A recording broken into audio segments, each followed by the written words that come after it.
Did you know that the CBL is the fastest growing professional basketball league? You didn't?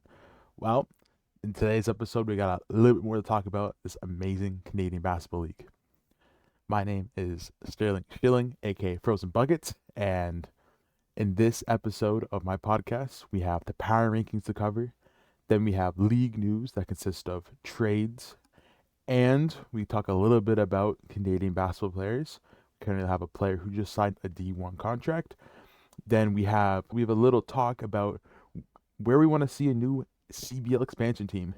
I have my ideas, and then I also asked you guys on Reddit what you guys have for ideas. We'll talk about it a bit later. And then we end off with the defending champions, how they're struggling currently and they don't look as good as they did last year, and then my much-watched game for next season. But first, let's start with the power rankings of last week. And we're going to start at the very bottom of the list. And can you guess who's at the bottom? Yeah, my last episode I talked about how bad they were. In this episode, they're still bad. The Brandon Honey Badgers, despite being 2-7 this week, they did take their second win, but they beat the Edmonton Stingers, who haven't been pretty at all, but they did stop the 2-game win streak that they had. Kobe McErwin finally found his groove, putting up 23 points and 6 assists, while Will Douglas keeps scoring great off the bench with 8 points and matched by his teammate Jalen Graney. Is this finally enough for the Badgers to find their groove? Probably not, man. Let's be honest. And the fun buzz for the Saskatchewan Rattlers were going to end at some point, and they fell back down to 9th, where they were beforehand, losing both to the Scarborough Shooting Stars 101-93, and the Sea Bears 91-84. At 8th, we have the Ottawa Blackjacks, as they end their week with a 4-game losing streak. Ending the week losing to the Niagara River Lions, the Blackjacks fouled Captain Clutch. Yeah, that seems like a great idea to do. Khalil Ahmad after turning over the ball with a 24-second shot clock violation prior, and allowing him going to the line to seal the game with a free throw. They lost 90-89. Next, we have the Stingers, as they stunned us as they went up 2 spots to the power rankings. You get the joke? Stingers stung. Finishing the week 4-6 with amazing performance in the last 3 games for Sean East II, as he's been averaging 25 points, 7 rebounds, 4.5 assists. I think he's a solid chance of being in the MVP race for this season. During this week, the Stingers beat Ottawa Blackjacks 93-74. Next on the week, they defeated the defending champs. Defending what at this point? As they gave them a belt to ass, is the saying the kids are saying right now. You go, beating them by 18 points, 106-88, and then they've ended the week losing to the Honey Badgers. Imagine losing to the Honey Badgers. And at 6, the Stars are falling. How many more cheesy cash phrases can I say? They ended this week losing 4 out of their 5 games played, and now they're at an even 4-4. 4-4. Beating the Rattlers again really isn't an accomplishment for this team, and despite having players that top the league in stats, like Donovan Williams topping in points per game, and Hasten Ward being first in blocks and second in steals, the top 4 teams in the league shows that they're not really ready for this challenge. Losing to Montreal 108-88 and 94-80 against the Calgary Surge. A 3-game win streak for the Winnipeg Sea Bears have them sitting 5th in the power rankings with a record of 4-5. During the week, they beat the Alliance 92-89 and beat the Saskatchewan Rattlers 91-84 with a crazy performance from Jalen Harris with 32 points to seal the game, shooting 7 from 10 from 3. Taking their first 2 losses of the season are the Montreal Lions, and they stay at 4th with a record of 4-2. This week, they lost to the Sea Bears and the Vancouver Bandits, as the fan favorite Mitch Creek put a 30-piece on their head. Despite all that, they did slam the Scarborough Shooting Stars by 20 points, led by mini marksman Tavian Dunn Martin with 26 points, shooting 7 from 11 from 3. Maybe he works at the store or something. I'm not sure. This man had a limitless range on Legend. If you know. Third is the defending champs, the Niagara River Lions. You think they'd be doing a little bit better right now, but it's just another mediocre week for them.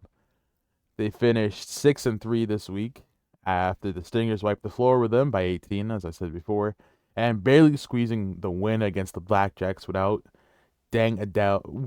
without Dang Adele's poor performance and Khalil Ahmad. This team would be in a tough spot right now. And nothing really to say about the Surge sitting in the number 2 spot in the power rankings, as they only played one game this week, and it was a win against Shooting Stars by 14, led by the three-headed Hydra of Sean Miller Moore, Jamar Nelson, and Greg Brown III. And they haven't stopped, and currently on a 3-game winning streak, the Vancouver Bandits once again hold the number 1 spot. Only playing the Lions this week after mounting a 20-point comeback, but my biggest question is, will T-Jazz ever play a game? Now, next up on the list is league news, and Zane Waterman, a former Brampton Honey Badger, is now suiting up in a different jersey as he's playing for the Ottawa Blackjacks. The CBL vet and 2022 CBL champion just finished a season in Lithuania with the Neptunes, averaging 10.9 points, 4.4 rebounds, and 1.6 assists per game. Calgary Surge signs Canadian center Enoch Boyaki. I might have butchered that name. I'm so sorry. For the 2025 CBL season. The 6'11", 255-pound Brampton, Ontario native brings elite rebounding skills, shot blocking abilities, and physical toughness. In 2024 to 2025, he played for the Villanova University, where he started all 36 games and helped the Wildcats to the college basketball crown semifinals. This was a mini tournament they added that kind of happened like right after the March Madness. It was kind of weird. People weren't really unsure, but it was a select few teams came in and they had a mini tournament to play after for a crown instead of the NCAA title. He averaged 4.4 points, 6.4 rebounds, and 0.8 blocks per game at his stint in Villanova. Edmonton Stingers signed American forward Chris Smith, returning for his second season after finishing a season with Kiryat Ata, Israel's pro team, averaging 15.8 points, 7.5 rebounds, and 2.6 assists. Vancouver Bandits signed the single-season assist holder Corey Davis Jr. with a record of 126 assists in a CBL season. Last season, he averaged 13.4 points per game, 6.6 assists, and 3.4 rebounds, with 1.6 steals to add to that with the Surge last season. And he says, "I'm grateful for this opportunity to be back in the CBL, and I can't wait to get started with the Bandits. I'm looking forward to working with Coach Kyle and his team and building on the success that the Bandits have had so far this season." The Winnipeg Sea Bears, in collaboration with the province of Manitoba, have announced that Thursday that the acclaimed Canadian rapper KOS will be the official halftime performer for the 2025 CBL Championship Finals, set on Sunday, August the 24th at the Canadian Life Center in Winnipeg. Joining the Winnipeg-based musicians, the lyricists, and the Boogies. Can we see Boogie in the CBL? That'd be great. And Boogie the Beat will perform the halftime of the Western Conference Finals on the doubleheader on Friday, August 22nd. And like I said at the beginning before, South Florida got a big addition yesterday with the commitment of the 6'5" Josh Omojafo.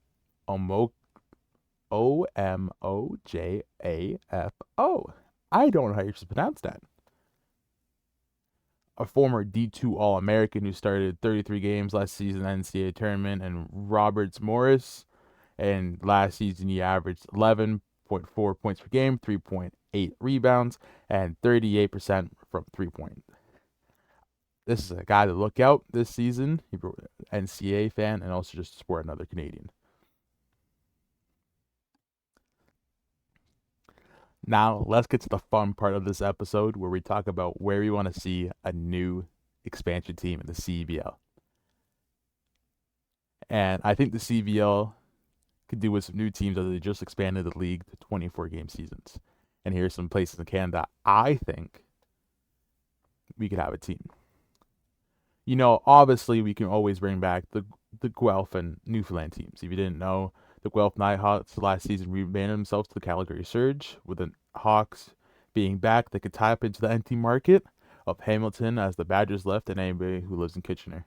While Newfoundland Growlers shut down operation after the arena they played in wasn't fit to play in anymore. For Newfoundland, it reaches the islands of Canada. The closest team to them is currently the Montreal Lions. It's kind of like a far drive, and you have to go on a boat or a plane. It might be a bit much, but it works. We had them work it beforehand, so why not bring it back? But let's actually talk about original ideas. Let's not bringing back a dead team from a grave, like I'm a necromancer or something. And where can we put some new teams? Well, obviously Quebec City is like a must. Come on, you become a rivals to the Montreal Alliance, and Quebec has a massive population of almost 500,000. You got a nice head-to-head battles, and we always love head-to-head battles because you just pack a stadium of passionate fans, especially because they're so close. So you give them all free T-shirts and some whacking sticks. I don't know what they're called. Is it thunder sticks? Or what they're called? Just have them going in the stands, and that's all you got to see. And another one would be the Victoria on the island, Vancouver, and then be the rivals to Vancouver Bandits. As it's, oh my god, I'm not fact checking this. I think Vancouver is the third biggest population in Canada, or second, one of the two. It's either them or Quebec, one of the two. I think it's Quebec then Vancouver, and they're really just really close. You just hop on a ferry, which it's a good ferry. I've been on the ferry before, but you literally just drive, hop on a ferry, and go. That's from Richard, but that's not where we end, because my ideas aren't as good as your ideas. Because I asked you guys on Reddit. If you didn't know, CBL has a Reddit. Just search up CBL. Think league, or is it just CBL? I gotta check this one. CBL League on Reddit, and then you can see if I post anything as a discussion. You can always jump in. So I just pulled up the Reddit. If you're listening on Spotify or anything else like Amazon Music, I think it's also on. And tell me we're listening. Come check out the YouTube portion of this. I probably have this also as an episode. If you didn't know, hello episode people. This is actually from my podcast that I'm going to put up every Thursday if possible. I'm going to stick to it as much as possible. But I want to show off this amazing Reddit community because they helped me in my first video that I made about the history about it. And then I also asked them, as it says here, if the CBL could add an expansion team anywhere in Canada, where would you want it? And don't worry about how many teams the CBL likes adding. I just want names. And you can literally say a piece of ice new to it for all I care. And we're going to start with newest first, where they wanted Muskoka Muskies, which I don't know what that is. I hope I didn't say a slur or something. But, is it a fish? Might be a fish. Uh-oh, I don't fish. But a municipality in Ontario. Where is this exactly? Definitely a fiction area. I've never been though. But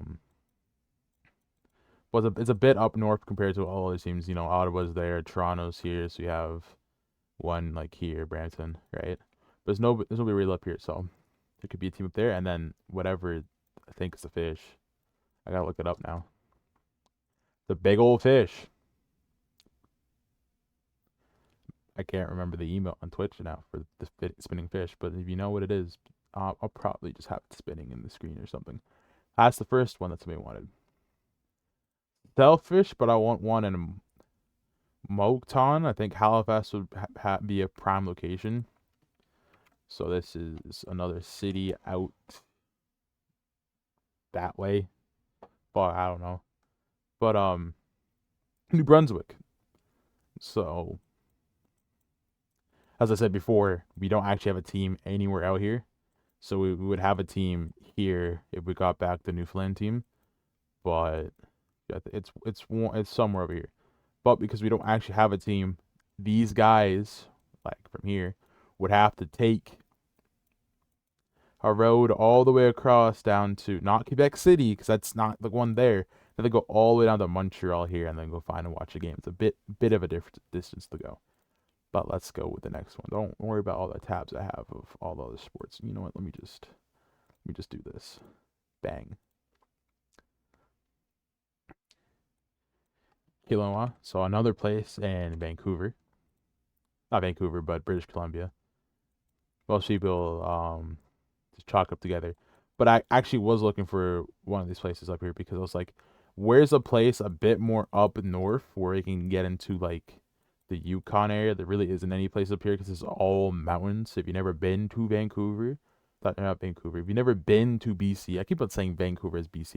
It's the place there, but not the same thing. If you've never been to BC, you actually must go because the glaciers and stuff that you can see and how beautiful the lakes are. My goodness, magnifique. Next, another there's a lot of people from BC if you couldn't tell because they have a really good team right now. But why not just keep on stacking teams up here? So Cherry, BC, which is actually pretty close to Vancouver where it is before. I don't know. The Vancouver team's supposed to be here, but I think they moved it somewhere else, so would be there. And like I said before, I would like a team here. So there's the island right here. If you've never seen Victoria Island would be a great place for a team. And then Nunavut would be cool. Like I said before, like having a team all the way up in Nunavut is really, really gosh dang far. But I said, literally, you go take a piece of ice, like Simmer Lake National Park, and put a basketball court there or something. Let us play in the snow. That'd be a snowy game. And then here's a conversation I had with one guy because Whitehorse, which is in the Yukon, if you didn't know your map because you're not from Canada, hello, from wherever you are, please let me know in the comments. But I actually was looking at this before because, according to him, there is no professional sports team all the way up in Yukon. So there is a market just for any sports team to come playing, but I don't know how well basketball is because I think about Yukon and up north as more hockey places since we live in Canada. But you never know. Quebec City, Quinoa, and Victoria joined the CEBL. Bro, ask ChatGPT. Wow, so smart. Uh, Equalit. I was able to pronounce this at one point. That's a place again in Nunavut. Um, this guy's just saying again. It's gonna be Quebec City and Quinoa. Hoping Halifax and one of their Western team gets there. So Victoria for balance. I think Brandon would be a good place. Would be the second best attendance in the league. No shot. Brandon would support this team. It's a hockey town with the fourth lowest WHL attendance. Damn! Shots fired. Brampton. Feel bad for the Honey Badgers fans that were sitting at home getting ready to go to a Brampton game and they moved to Hamilton. Wait, sorry. Wait, no, wait, my bad. Other way around. He wants a team in Brampton and put the Honey Badgers back in Hamilton. So he gets a brand new team. I'm going to touch on this one later. I want two new teams in East and West, Quebec City, Halifax, Victoria, and Red Deer, which I don't actually know where it is. I'm going to guess Saskatchewan? Oh, Alberta. That's a that's a pretty nice city right there. I like that.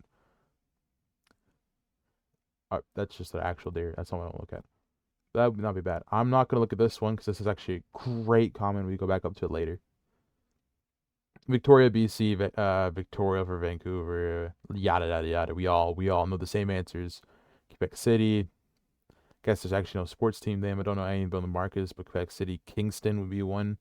Stoppy down near the Toronto area. Wait. I think No, where the fuck's Kingston? Oh, Kingston's up that way. Oh my god, I'm dumb. Don't don't ask me. I live in Ontario. Leave me alone. Um, I should know that. I just don't. I kind of just hit the highway, follow the signs, and we're good. Halifax was interesting. And then I was just like looking at people. I told this guy, I'm like, hey, I'm looking for places that have like over 200K population. So you can pull it from usually Yukon Gold is the team name that the guy came up with. We should, gold mining was really popular up there because there's a lot of streams and stuff. What's happening with my eyeball? This one. This be like a white line on it. Gilwa there. I I don't know where this is. Is this? Oh, Quebec. Oh. People would scoff at this because they already have the Blackjacks, which I can understand why. That is so close to where Ottawa is. I can see why people wouldn't like that idea, but the area is big enough to support two teams. Its interprovincial identity stuff would only foster. True. Imagine you can go down the street and you can watch the rival team play your team in two different provinces, though.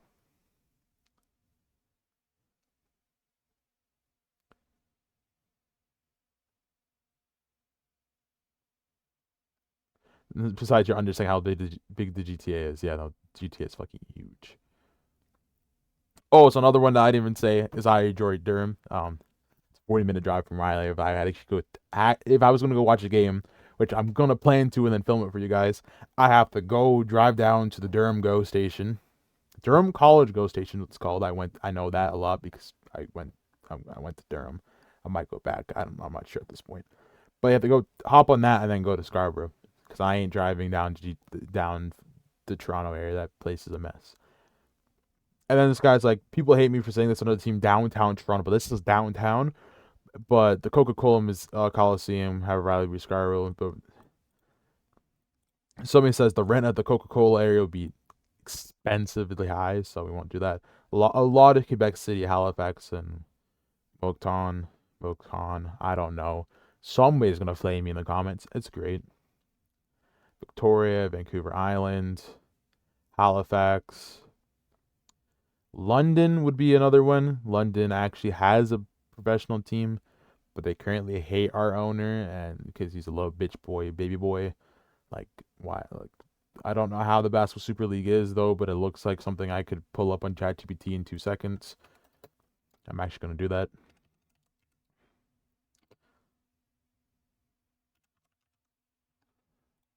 I remember how to spell it.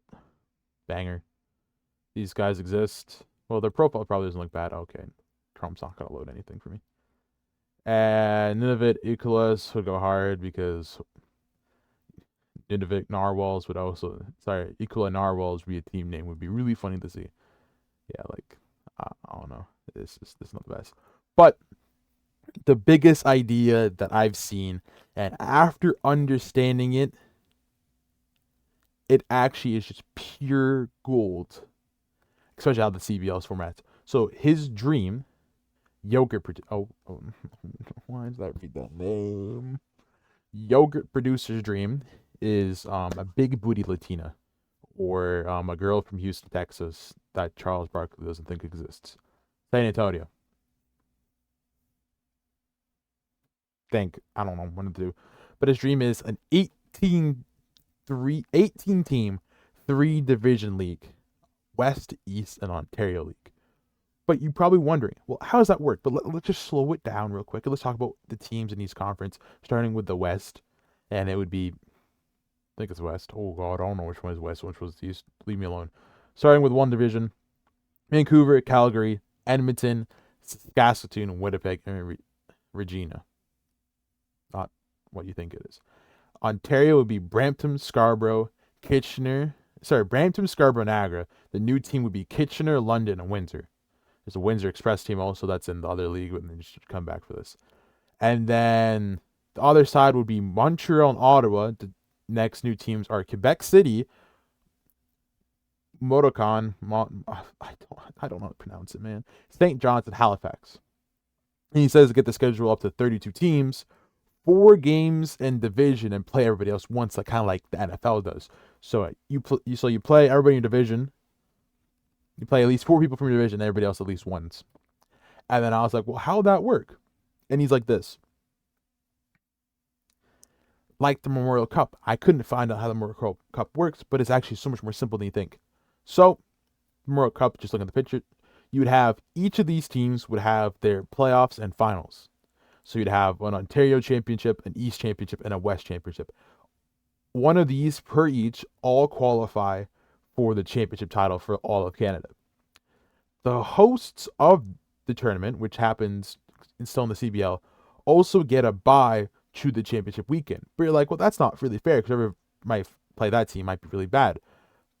But you add a round robin, so everybody plays everybody at least once, and then top 2 go and they go play a finals. And that is the championship of all Canada. So you have to get the championship of Canada, you have to win all of Ontario. So if you're in Ontario, you have to beat all these teams here. Brampton, Scarborough, Niagara, Kitchener, and then London and Windsor.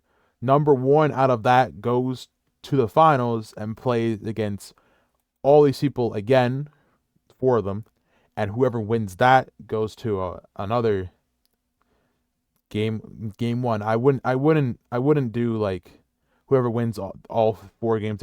It's automatically. I want another finals game, and whoever wins that, all this would be at the same city, wins the whole cup, and then you be the best team in Canada. And that's pretty much it, though. That's what you guys came up with, and I agree with that one the best. 32 games would be insane for the summer league. I don't know how much more they could stretch it out, especially with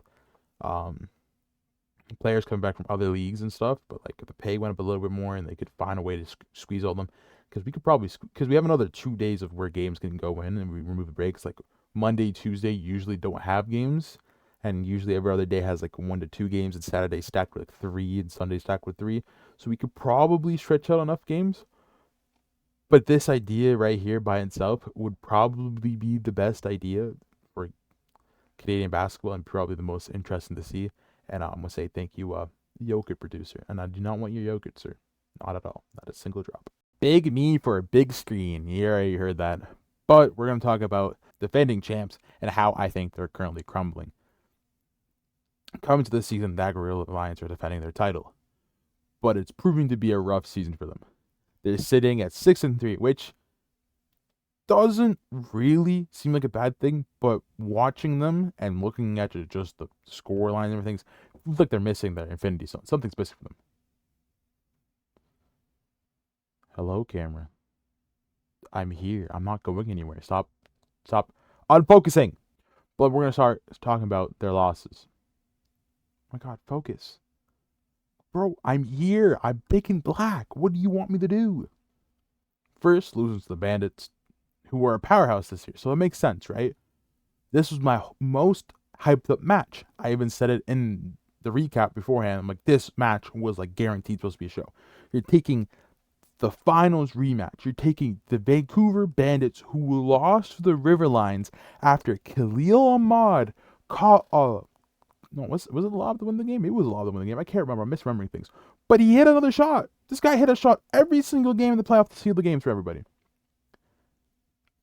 But then you're telling me you're going to let them outscore you 30-17 in the second and then 33-14 in the third just to get blown up by 37 points? Bro, am I watching AAU basketball? Not AAU in Canada, we call it rep, but still, like, what? In this game, they were shooting a pitiful 16% from 3. A Walrus could shoot better. A Walrus could shoot better, guys. 16% from 3.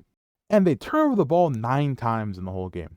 Something that I saw the Toronto Raptors do a lot because they like doing it. But it's fine, though, because Captain Clutch is back, and then he's going to save the team. Because no, they lose to, guess who? The Saskatchewan Rattlers. The Rattlers' first win of the season was against the defending champions. The Rattlers are a bottom 2 team. They're a bottom mid team, and you're saying you can't beat them? Not even with a 36-point performance from Khalil Ahmad? Without Khalil Ahmad, the team shot 35% from the field? Like, huh? And it's not like a lucky shot won this game either. You turn over the ball having a 3-on-3 fast break. And you turn over the ball, and now you have an even 3-on-3 fast break. So it's a close game. So it should be fine. And you get a stop because the guy misses layup. But instead of having somebody box out, all three of your guys on the fast break jump on one guy, get in front Nate Pereira Luis, and he misses the layup. And then three of you guys jump, leaving Jordan Bowen for the easiest tip in of your life. One sheep jumps over the fence.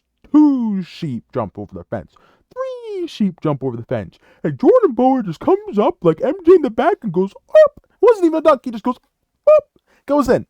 And then last, the Edmonton Stingers. Yeah, the Stingers, guys.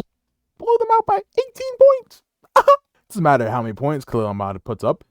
Because if you let both Sean East II and Scotty Lindsay put up 30 pieces, they both put up, they combined for 60 points. It doesn't matter.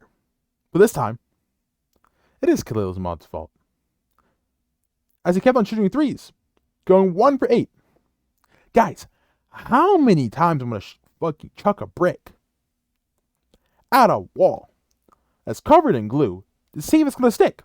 It's not. It's going to fall. You're going to clank. You're going to shatter the backboard. You're going to build me a new house. I'm going to have a Trump Tower now. But again, you guys can't control the rebounds either, letting them out-rebound you 46-37. So, they just whip the ball down the court and the fast break every single time. That crown literally looks open for anybody to get. And let's not forget, every other win they've had besides against the Brampton Honey Badgers has been less than 5 points. That's a layup and 1 3-pointer. So, what is wrong with this team? And can they fix it soon? I want to know. But that's not that, because let's talk about my must-watch game for next week. It is a rematch of the Vancouver Bandits versus the Calgary Surge. The Calgary Surge that's giving Vancouver their only loss in the whole season. What do you guys think? You think the Surge still has what it takes to hand another L to the Vancouver Bandits? Or will the Bandits just hold out as the best team in the CEBL? Again, find out on Sunday, June the 22nd. And coming to the end of the episode, I have a question for you guys. Who would you want to see in the CEBL? I'm not talking about currently active NBA stars, because the money is a little too much for us. But more like fun, forgotten players. Like Kenny Lofton Jr., my goat currently in China. Seeing him demolish my league would be a beauty to watch. Or maybe Boogie Cousins, as he's also available. Or to Dwight Howard, as he's currently touring the whole world playing in every single pro league.